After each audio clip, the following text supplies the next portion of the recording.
Well, folks, thank you for joining us for another episode of the Crypto Roundtable. Super excited to bring you Eric Benz, CEO of Changelly, a crypto swap platform. I'm joined alongside with my co-hosts, Danish Chaudhry and Ryan Gorman, and this is definitely going to be an exciting episode.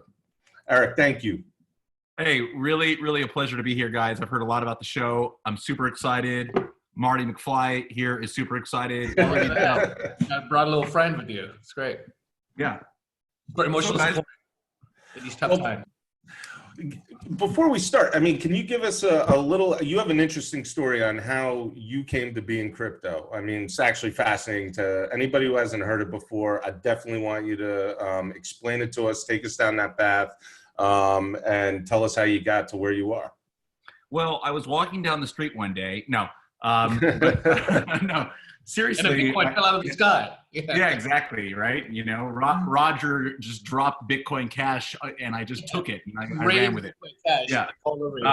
I was in payments for a very long time. I'd always been in financial services, with mainly focused on casino and gaming activities. And, years ago, this has been about 8 years ago now, Bitcoin was introduced to me by one of our clients. And from that moment on, it kind of just switched a little light switch in my head. And I said, wait a minute, this is exactly what I need to do.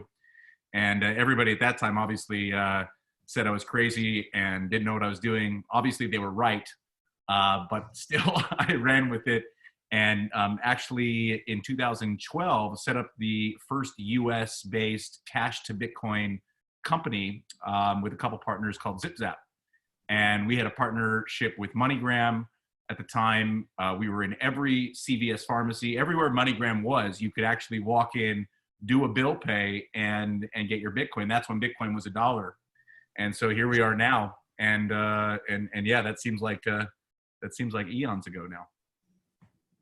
And so from there, then how did it transpire that what was the evolution process from that point when you got into the Bitcoin scene to running a crypto swaps platform?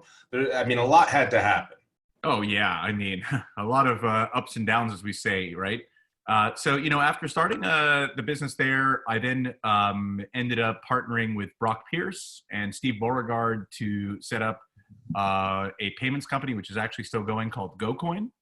And GoCoin was actually servicing quite a lot of merchants in the US, Europe, let's just say more risque kind of clientele, signing up for the service early on at that time, because why do you actually need to accept crypto? Well, if you're a gaming company or if you're a services business, then yeah, you have a need for it. So, that was a good business at the time.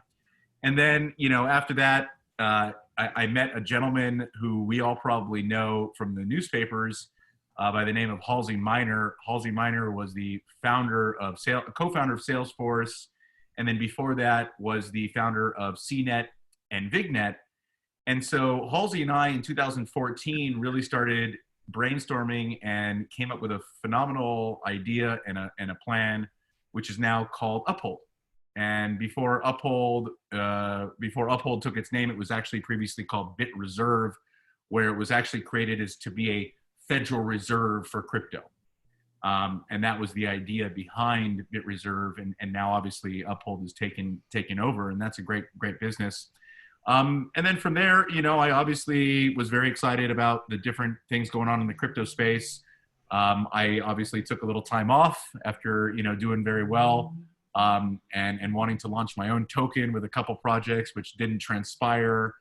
And, from that point on, I met the team, for Changelly. I've known the team for Changelly I probably worked with them now for over almost 5 years. And, when the opportunity presented itself to kind of take the realm and, take a management role to really steer the direction of the business and kind of, expand our offerings, I jumped at that opportunity. Great business, great team, and I couldn't be more excited to be here. That's great. Thanks. Can you tell us a little bit more about how Changelly differs from other, other trading platforms or venues, or even an exchange that people? Yeah, absolutely. So, when we look at the exchange the noisy exchange atmosphere right now. I mean, it seems like there's an exchange launching every single bloody day. A lot of people don't really understand the differentiating factors between, oh, I'm going to go to Binance, or I'm going to go to Coinbase, or I'm going to go to my wallet, or I'm going to go here or there.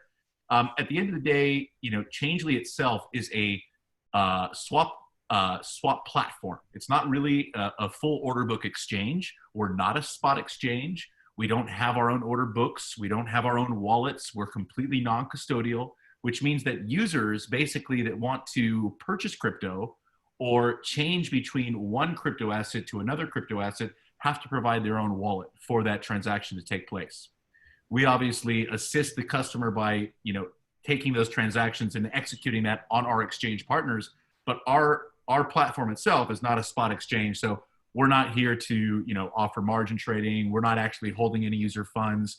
We're literally a quick stop, one-page website to where you can come and buy crypto super quick, or you can actually exchange, BTC to USDT, or, go from crypto to stable, or vice versa, stable to crypto in the blink of an eye. So we really remove a lot of the friction points that are very common right now in terms of the onboarding process, the user experience, because exchanges and wallets alike are very complicated still, even to this day. I mean, it's been 10 years that Bitcoin's been around, but we're still operating this thing like a bloody horse and buggy. Things have to improve. So there's a lot of work going into that user experience and to how we're actually catering these services to the customer.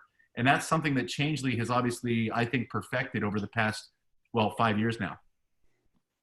Very cool. And it seems like such an interesting and simplistic approach. I mean, it definitely sounds like it's a contributing factor to adoption when people come across your platform, just on ease of use level. Now, in the last month, we've experienced a lot of market volatility. I think people refer to it as Black Thursday. We had a large reduction in the value of Bitcoin. I think we were all in London together at the time, and that's true. I remember that day. I remember it was like yesterday. I mean, you were crying in my lap. I didn't know what to do. I probably was.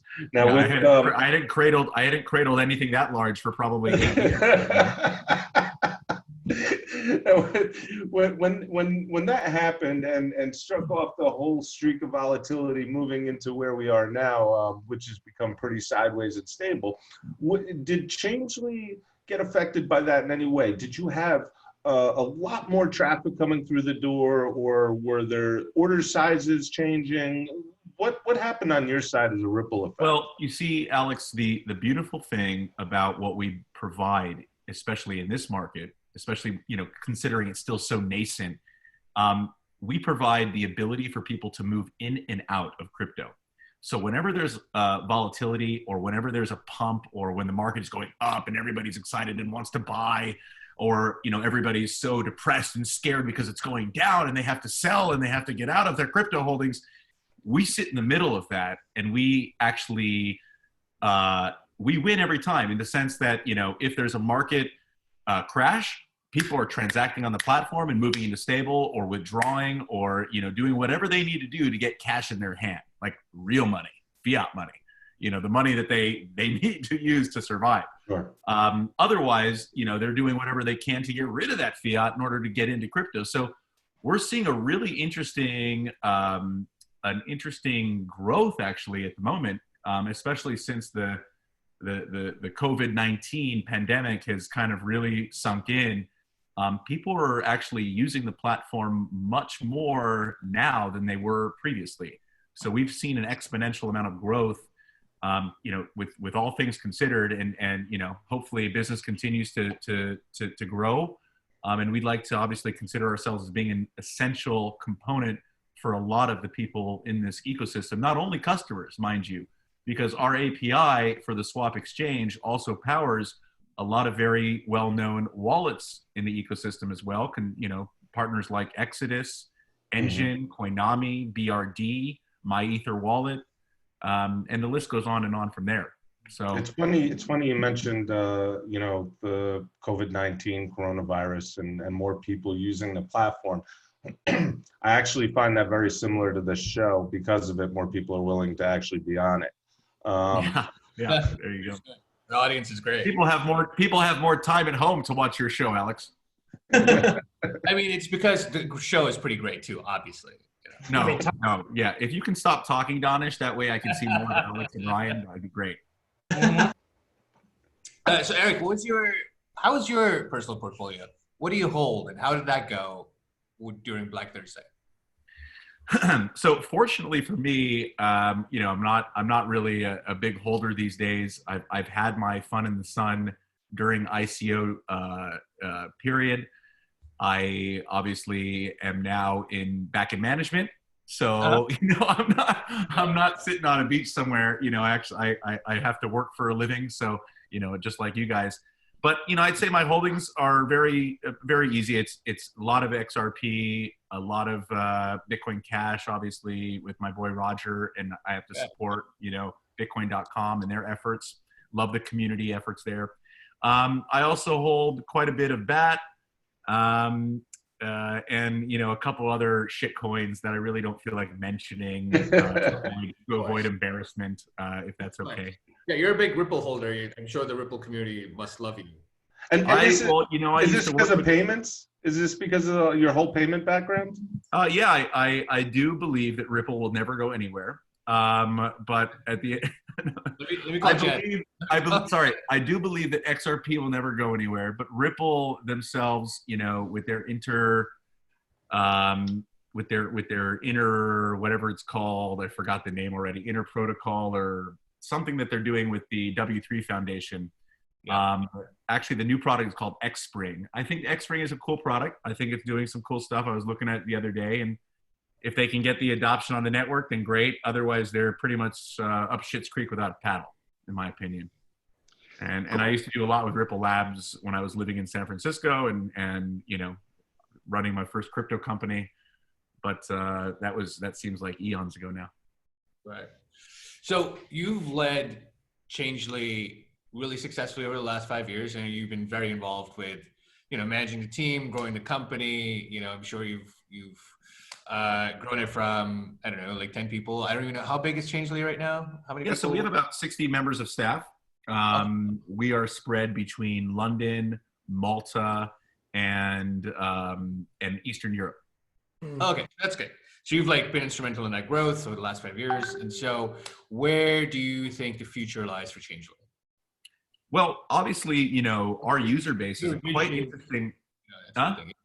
Your whole vision of where it should go, and Well, as a crypto visionary, I'm trying to give it to you. Yeah, that's great. Because you've got a really clear vision right now of how to. Totally, very clear. That's why I'm wearing glasses. Changelly is an interesting story, and when we started and came onto the scene, nobody really understood exactly what we were doing or what the product actually was. They didn't compute that, hey, I can get crypto here, or I can actually move between different crypto assets, because at that time, the whole token economy wasn't a big deal. Didn't Eric bring about Shapeshift at the same time? Right. So we launched at a very similar time as to Shapeshift, and basically, had a very similar business model. They were obviously based in the US. We started our operations in Europe. So, we kind of had a different clientele. And then, over time, those customers, we've had some, cross similarities in terms of the clients that we're serving. A lot of our partners actually use both our API as well as Shapeshift API, depending on the token, depending on the rate. Sometimes they'll give you a better rate as opposed to us. But in any case, our customer for the past 5 years has really been able to grow with us.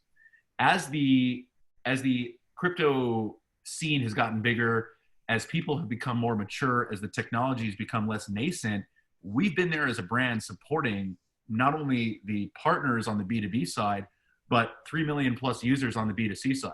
So we've really established a phenomenal brand in an ecosystem that is still quite, well, let's just say it's probably the size of a flea now. Before it was an amoeba, now it's a flea, right? So and it's growing, and having a really trusted and respected brand in this space is a big deal, especially to have one running now for 5 years. And it puts us in that category of like the Binance, the Coinbase, places that people will go and they know that their services, that the service is going to work. They know that they can trust us in order to perform this said transaction. And, actually even creating that trust or establishing a line of trust with users right now in this, whether it's crypto ecosystem or any business vertical, is extremely difficult. So we're very fortunate to have that level of trust. So you speak about growth and you speak about adoption. How much growth have you seen over the past, say, 6 months, and how much of an impact has COVID had on that growth? Has it accelerated it? Has it dampened it? Well, I'd say if we go back 6 months, obviously that's pre-COVID. We've done a lot of work internally at Changelly in order to expand our portfolio of partners. Actually, 6 months ago, just off the top of my head, that's exactly when we partnered with Bitcoin.com exchange. Yep. And the exchange relationships for us are so important in terms of supporting the platform, because otherwise we wouldn't be able to offer the assets or perform the transactions on behalf of our customers that we do today. So, by expanding our partnerships with more exchanges, by, leveraging our API with more wallets and platforms out there to utilize our engine and utilize the technology, the better for us, because, that we're a transactional business. We're not holding any funds. So, we make more money when other people make more money. And that's really the model that we've tried to instill. And I think that, over the past 6 months, we've seen an absolute immense growth for us, considering a lot of the new partnerships that we've had, but also as a result of people getting more awareness now in terms of, okay, I've heard about this Bitcoin thing. I got to go and buy some. What's the easiest place where I don't have to dick around, or I don't have to waste my time, or I don't have to do anything really, to be able to just input my credit or debit card and buy whatever crypto token I want? And I think we've done a phenomenal job to provide that kind of 1, 2, 3 steps in order for people to feel at least comfortable that there's really not a lot of friction, so that they can at least start playing around, or maybe they want to hodl, or maybe they want to do other activities with it. To be honest, I personally don't give a shit. I just want to make sure that the actual platform is the quickest, most efficient, and most secure way of acquiring crypto, period. And that's, I think, what we're focused on. That's pretty good. Like, from an exchange perspective. Oh, sorry, Rainer. Yeah, sorry. To follow up with one question real quick. To that point, how many pairs do you offer overall on the Changelly platform? We have about 240 or so assets at the moment. We're adding assets every day, various different pairs. But we're definitely one of the largest platforms for the amount of pairs and assets that we offer. Excellent. Sorry, Dinesh.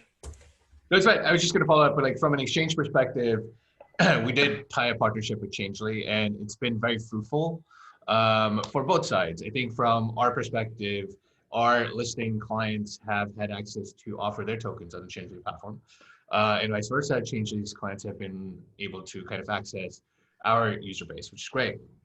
So just a little bit of tidbit over there. I know, Eric, like, things, what keeps you up at night? What keeps you up about your job? I know it's, you really, you've got my Oculus Go. Yeah. Oculus Go. I know, you really care about your customers and stuff. And so, what is it that like really kind of, I'm a people, me, I am a people person, and I really don't like when there's support issues. We pride ourselves with our 24/7 connectivity and support channels. Obviously, whenever operating and running a technology business or a financial services company, you're always going to have customers who are going to have issues. That is part of the business. And someone like me, I take a lot of those issues to heart, and I want to make sure that those issues are sorted. So sometimes when transactions don't go through, or someone's lost their money, in terms of, sending it to the wrong address, for example, those things, they kind of keep my brain turning at night, preventing me from sleeping. But really, at the end of the day, I think, for us as a business, always wanting to achieve more is something that, gets me not only distracted and keeps me up at night thinking about exactly what we can do to achieve more. But it's also exciting at the same time because, you know, here we are at the forefront of this new technology and this new community and this new ecosystem that's being created, and we're right at the top. So, you know, making sure that we manage expectations, making sure that we continue servicing our clientele, attracting more customers, and giving them more services to take advantage of is really the end goal, you know? Yeah. Great. I Eric, know your passion really shines through in that. Like, you know, it really, you're very in tune with the company and your product and customers. I'm a customer CEO. I everything I do is for our customers. Everything I do is for our partners. We really have an important piece to this global puzzle that we like to fit into, and a lot of people depend on us. So yes, I'm very passionate about what we do as a business. And that segues to sorry, Alex. I was just going to segue. My last question was like, you just had a big milestone pass with Changelly, right? Something just a big milestone just happened this year. Yeah, two days ago we celebrated our 5th birthday. So, you know, 5 years in crypto is like, you know, a quarter of a century, right? it's like you're 100 years old. Yeah, it's unbelievable. And, you know, for us, we were just talking the other day internally and just thinking about all the things that we've gone through to get to this point, and, you know, discussing, you know, we had a little team debrief on virtual chat. You know, everybody was in their own little working areas, and we were just really reminiscing about all the wonderful things that we've done, or all the scary moments in the past that has actually allowed us to get here and understand how to provide best possible services to our customer, you know? Nice. Very cool. I'd love to join those virtual chats next time. Sure, I'll let you know. Yeah, no problem. Eric, one question that I want to ask is what is the typical customer for Changelly, or is there one? That's a really good question, actually. Let's say 5'10", blonde. Between 40 and 45 years old. Oh, you mean for Changelly? Okay, yeah. Yeah, of course, for Changelly. I got it. Yeah. So, you know, we're the average customer for us, I mean, you know, obviously really varies. It depends a lot, you know, whether or not there are people coming directly to our platform at changelly.com, or whether they're, you know, customers of our partners that are using the wallets. So it really ranges. But, you know, I'll tell you exactly the customer that come directly to our platform. You know, you're looking at average male between the ages of, you know, 22 and 34 with disposable income. Also, a lot of people that happen to be in, you know, services-based business that need Bitcoin for whatever reasons. You know, a lot of people use us to convert funds or buy Bitcoin quickly to obviously send as far as payments are concerned for their supply chain. So, you know, a lot of the customers I personally see on the platform are in that kind of range, but we are seeing an exponential amount of new users in other markets and in other age gaps. So I have a question on that. Like, how do you know you're a non-custodial platform? How do you know the demographics of your users? Well, the users are actually, you know, we're able to actually tell a lot about people's social profile.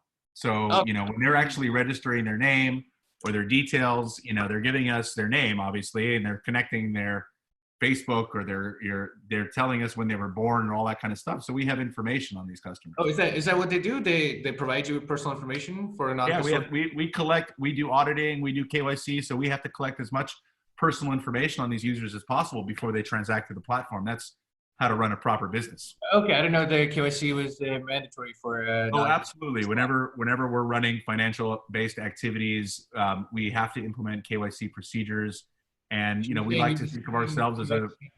What was that? That's Shapeshift. Then. What was that? Sorry. You have the same KYC procedures as Shapeshift.